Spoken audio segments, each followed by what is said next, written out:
What's going on, guys? Welcome back to the channel, and today we're going to be going over my Season 6 Lightning Storm build here in Mobalytics.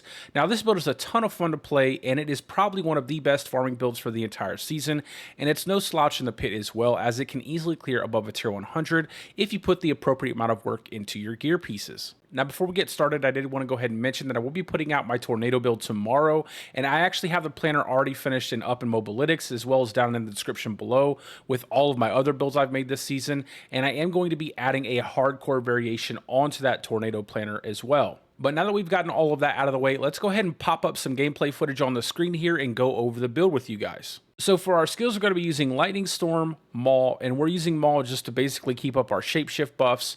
Then we're going to be using the Ultimate Cataclysm because we will be using the Mjolnir Ring. And then we're going to be using Howl for our defensive skill. Then we're grabbing up Wolves, and this is really just for bosses to help keep that distance so we can utilize our Nature's Reach passive and our Druid skill tree. And then for our last skill, that's going to be Shred, and this is a flex spot for you guys. I like Shred just for the added mobility, and I think it makes the build just a little bit more fun.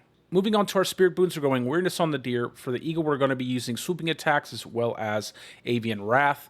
Then on the Wolf, we're picking up Calamity just to get that added duration to our Cataclysm. And then for the Snake, we're going to be using Calm Before the Storm to reset our Cataclysm that much faster. Moving on to our aspects and uniques, as you guys can see, we do have some mythic uniques in this build. However, down in the text box are the appropriate swaps for you guys if you do not have these mythics. However, I suspect that most of you will, given the fact that we are pretty far into the season. So for the helmet, we're going to be using Tempest Roar. On the chest, we're going Shroud of False Death because it's the most overpowered mythic unique this season. Then for our gloves, that is the Unsung Ascetic Wraps. On our pants, we're using the Skinwalker's aspect. That just to give us a little bit more tankiness as well as make it super easy for us to build up Fortify because we will be using Retaliation for this build. Then for our boots, we're using Wild Heart Hunger. On our weapon, we're using the aspect of Retaliation. Then for our amulet, that's going to be the aspect of the Unsatiated. Then for our first ring, it's a Ring of Starless Skies. And our second ring is going to be the Mjolnir Ring. Now, as I said down here in the text box, if you do not have a Shroud of False Death, go ahead and use a Mad Wolf's Glee. And if you do not have a Ring of Starless Skies, go ahead and use a Starlight aspect. Moving on to our gear affixes, so on our Tempest Roar, we're going to be looking for a greater affix to Ranks of Wild Impulses, and we're going to crit that as much as possible. Then on our Shroud of False Death, we're going to be trying to get that G8 to all stats and then crit that as much as possible. Now, if you are using a Mad Wolf's Glee, go ahead and crit the HP, so that way you're a little bit more tankier.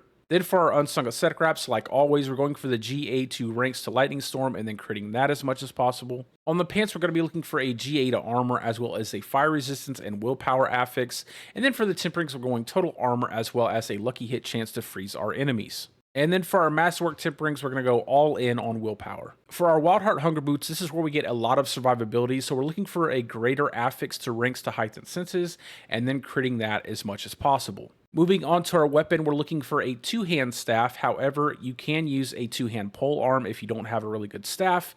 And then we're going a GA to Willpower, Max Life, Critical Strike damage for the affixes. And then for our Temperings, we're going Storm Critical Strike chance, and then Chance for Lightning Storm to deal double damage. And then obviously, we're going to crit that as much as possible because that will be the big portion of our damage with this build. Moving on to our amulet, we're going Ranks to Envenom with a GA to that and critting that as much as we can. Then we're going Willpower as well as Ranks to Quick Shift. And then for our Temperings, we're going for Cataclysm cooldown reduction. However, this can be Storm Critical Strike chance or more Critical Strike damage if you prefer that instead.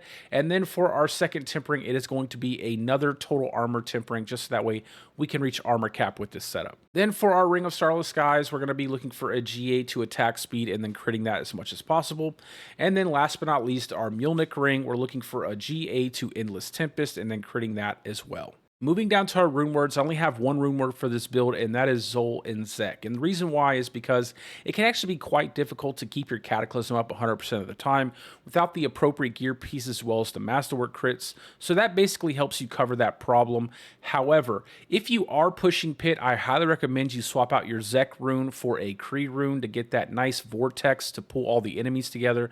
It really helps kill all the trash packs super fast when you're pushing Pit.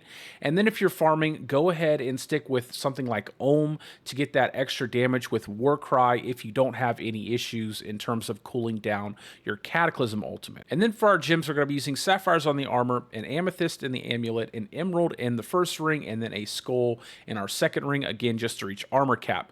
Now, all of these elemental resist gems are completely dependent on whatever you have on your gear. Whatever you need the most, use that specific gem to boost up your elemental resist. As long as you're reaching your resistance caps, it doesn't matter how you do it, just do it. Moving on to our skill tree, I did have this set up for an overpowered Cataclysm hybrid version of Lightning Storm. However, once they nerfed the anti-venom potion, I just went ahead and switched it right back to a standard Lightning Storm setup. So for our basic skill, we're using Maul into Enhanced Maul. Then on our core skill tree, we're going 1 point Heart of the Wild into 3 points Wild Impulses, 5 points Lightning Storm into Raging Lightning Storm, and then we're using 1 point Predatory Instinct and 3 points Iron Fur for the added damage reduction. Then moving on to our defensive skill tree, we're going 3 points Backlash, then 1 point Bloodhowl into Preserving Bloodhowl. Then moving on to our companion skill tree, we're going 3 points Nature's Reach, 1 point Wolves, and then 3 points Feral Aptitude. Onto our Wrath tree, we're going 3 points Endless Tempest, 1 point Bad Omen, and then 3 points Electric Shock, followed into 1 point Neurotoxin and 3 points Envenom. Onto our ultimate tree, we're going 3 points Defiance, 3 points in a Natural Disaster, as well as 3 points into Resonance. Then we're going 5 points Cataclysm into Supreme Cataclysm. Then we're going 3 points Catastrophe into 1 point Defensive Posture and 3 points Unrestrained. And as you guys can see in the build, I don't have any form of Unstoppable, but instead what I've done is build up my crowd control impairing effects duration reduction enough that I don't really need to rely on something like Bulwark to get me out of trouble. And then last but not least, we're going 3 points Quick Shift into 3 points Heightened Senses. Then for our key passive, we're going to be running Bestial Rampage. Onto our Paragon board. So for our first board, we're going to be slotting in Electrocution.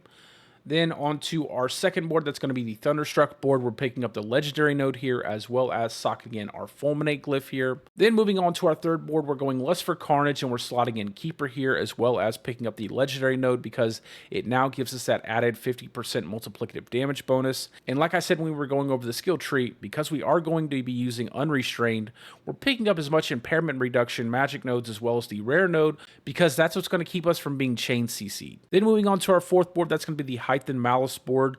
We're going to be socketing in the Spirit glyph here and picking up the Heightened Malice Legendary node.